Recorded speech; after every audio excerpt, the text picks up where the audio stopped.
नमस्कार प्यारे मित्रों, वेदना चैनल में आपका स्वागत है।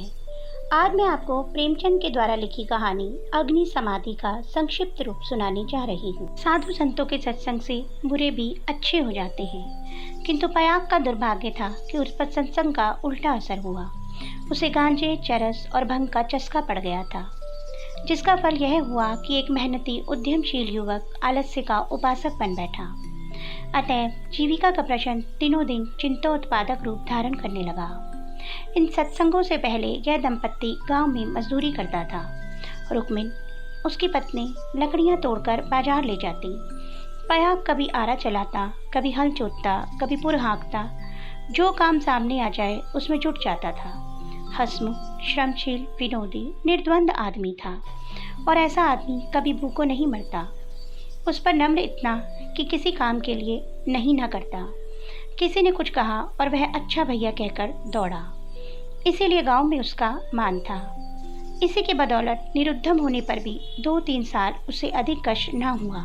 एक दिन रुक्मिन बाजार में लकड़ियां बेचकर लौटी तो पयाग ने कहा, ला कुछ पैसे मुझे दे दे, दम लगा आऊं।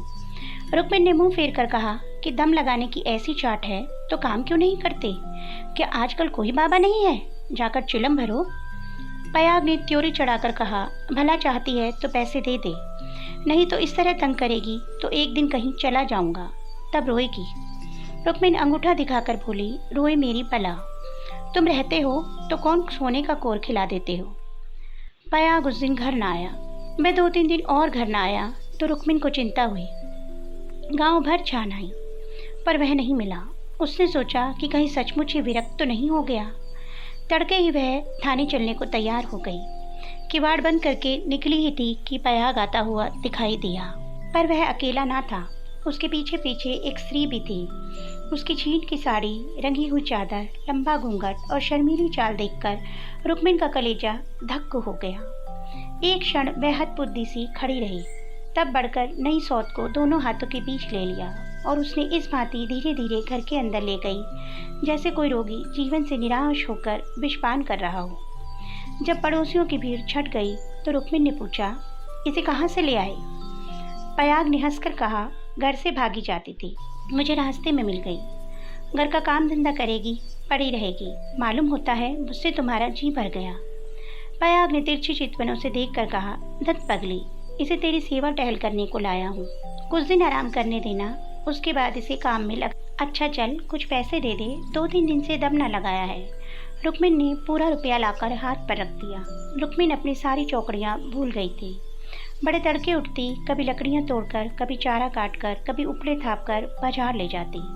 वहाँ जो कुछ मिलता उसका आधा तो पयाग के हाथ चढ़ा देती, आधे में घर का काम चलता।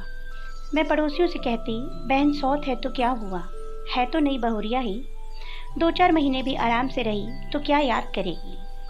एक दिन बहू ने कहा, दीदी अब तो घर बैठे बैठे जी उगता है, मुझे भी कोई काम दिला दो। रुक्मिन ने स्नेह संचित स्वर में कहा, भीतर का काम किए जा, बाहर का काम करने के लिए मैं हूँ ना। बहू का नाम कौशल्या था, जो बिगड़कर सिलिया हो गया था। वह दिन भर घर का काम करते करते मरती थी और कोई नहीं पूछता। रुक्मिन बाहर से 4 पैसे लाती तो घर की मालकिन बनी है। अब सिलिया ने भी बाहर जाकर काम करने का निश्चय कर लिया। जब रुक्मिन चारा लेकर बाजार गई तो उसने भी घर की डट्टी लगाई और गांव का रंग ढंग देखने निकल पड़ी। पहले ही दौरे में सिलिया को मालूम हो गया कि गांव में पिसनहारी का स्थान खाली है और वह इस कमी को पूरा कर सकती है। वह वहां से घर लौटी तो सिर पर गेहूं से भरी एक टोकरी थी। पहर रात से ही सिलिया गेहूं पीसने लगी। जब चक्की की आवाज़ रुक्मिन ने सुनी तो वह उसके पास आई और उसने उसे गेहूं पीसने को मना किया, पर वह ना मानी। दोनों ही इस बात पर तकरार कर रही थी कि तभी पयाग आया और दोनों की तकरार सुनकर उसने रुक्मिन को घर का काम करने को कह दिया। रुक्मिन का आधिपत्य छिन गया। सिलिया गेहूं पीस कर लौटी तो घास छीलने चली गई और इतनी घास छीली कि सब दंग रह गए। गट्टा उठा ही ना उठता था। सिलिया ने घर का सारा सामान लिया और 4 पैसे भी बचा लिए। रुक्मिन और सिलिया में संग्राम छिड़ गया। सिलिया कभी खाली न बैठती। एक दिन सिलिया घास लेकर लौटी तो पसीने से तर थी। घास का गट्ठा द्वार पर ही रख वह तालाब में नहाने चली गई कि आकर बेचने जाएगी। तभी रुक्मिन ने उसमें से कुछ घास निकालकर छुपा दी।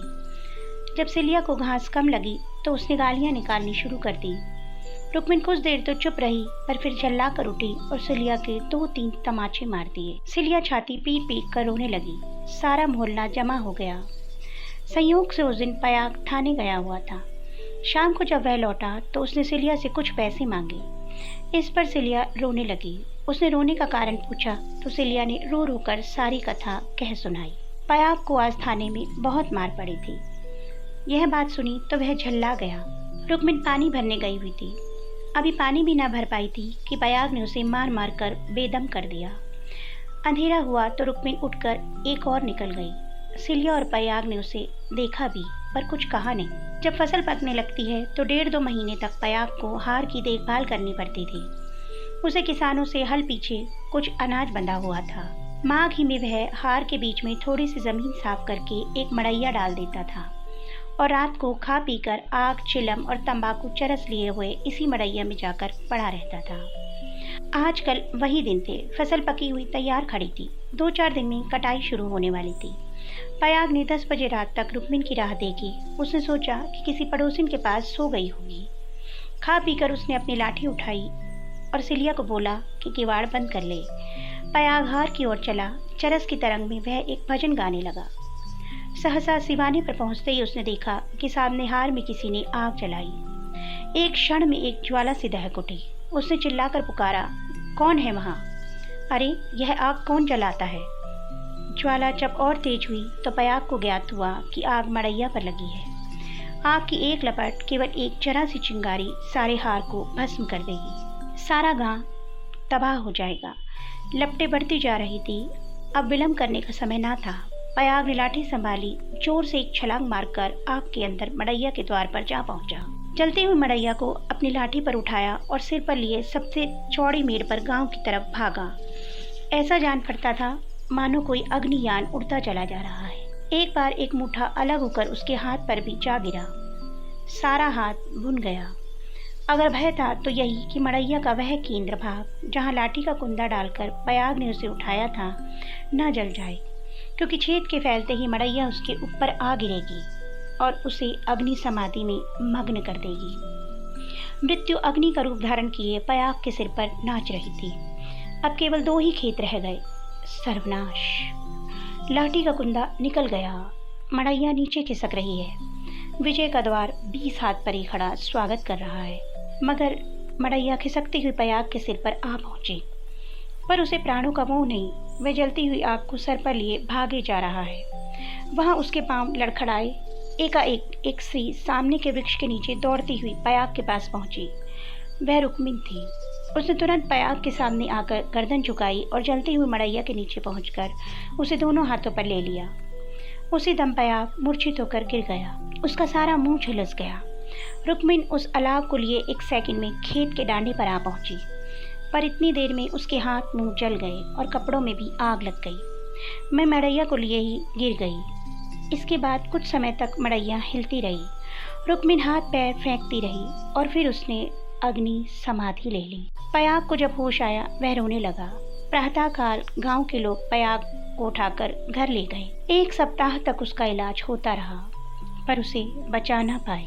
कुछ तो आग ने जलाया था और कुछ कसर शोकाग्नि ने पूरी कर दी।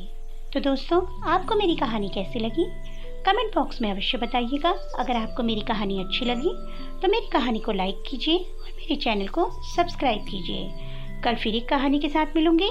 तब तक के लिए बाय बाय।